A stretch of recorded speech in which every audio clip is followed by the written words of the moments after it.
बिस्मिल्लाहिर्रहमानिर्रहीम। अस्सलाम वालेकुम नाज़रीन, मैं ਤੁਹਾਡਾ ਮੇਜ਼ਬਾਨ ਅਸਗਰ ਗੁਜਰ। ਤੁਸੀਂ ਵੇਖ ਰਹੇ ਹੋ ਗੁਜਰ ਟੀਵੀ ਆਰਫ ਵਾਲਾ। ਹਰ ਰੋਜ਼ ਬਿਹਤਰੀਨ ਤੇ ਆਲਾ ਕੁਆਲਿਟੀ ਜਿਹਨੂੰ ਲੈ ਕੇ ਦੋਸਤਾਂ ਦੀ ਖਿਦਮਤ 'ਚ ਹਾਜ਼ਰ ਹੋਈਦਾ। ਅੱਜ ਵੀ ਇੱਕ ਬਿਹਤਰੀਨ ਤੇ ਆਲਾ ਕੁਆਲਿਟੀ ਦੀ ਮੱਝ ਲੈ ਕੇ ਦੋਸਤਾਂ ਦੀ ਖਿਦਮਤ 'ਚ ਹਾਜ਼ਰ ਹੋਏ ਹਾਂ। ਉਮੀਦ ਕਰਨੇ ਕਿ ਵੀਡੀਓ ਆਏਗੀ ਦੋਸਤਾਂ ਨੂੰ ਬਹੁਤ ਹੀ पसंद आती। लाइक शेयर तो माशाल्लाह कमेंट देना जरूर।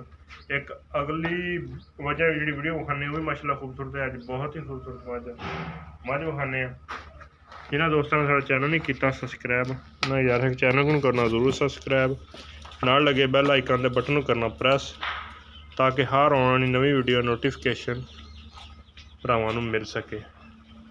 छड्डो हम मझ किनवा माई ने सूआ सोना तीसरा सूआ जनमन बंदे दे सिर जी मझ वड्डी हुंडाई च इक्वल दीजेगी। अख माई सफेद चिट्टी है।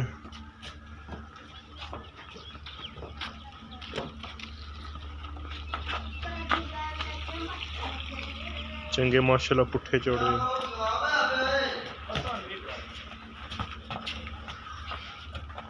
किन्ने दिन कट जाने सून दिन 8-10 दिन ना सही हो गया। अख सफेद चिट्टी थोड़े वाल सफेद थान भी दोस्तों को खा देंगे। पिछा पिछा तो नहीं कट दी यासीन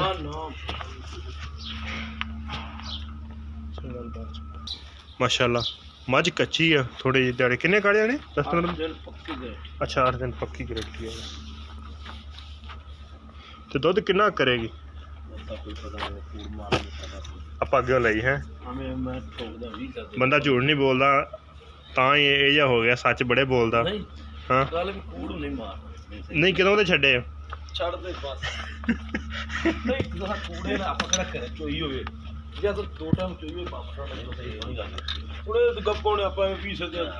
अज तो मैं झूठ नहीं बोलना यार। ठीक हो गया। ते तीसरा मज का सूआ ते थना दी बिल्कुल क्लीयर दुध अगले दिन नसीबां दा। ते रेट भी हुण जायज़ जा लाउणा, बहुता जायज़ मुल नहीं मुलना।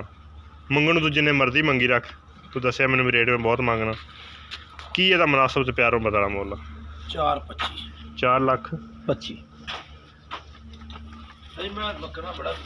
अच्छा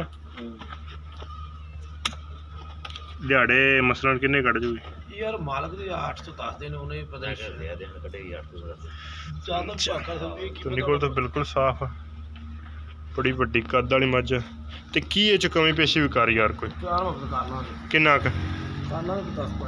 10-5 दा है। ठीक हो गया। अच्छा कच्ची मझ है। ठीक हो गया।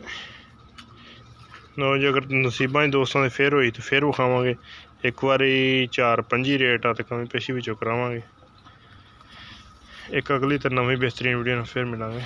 अल्लाह हाफिज़।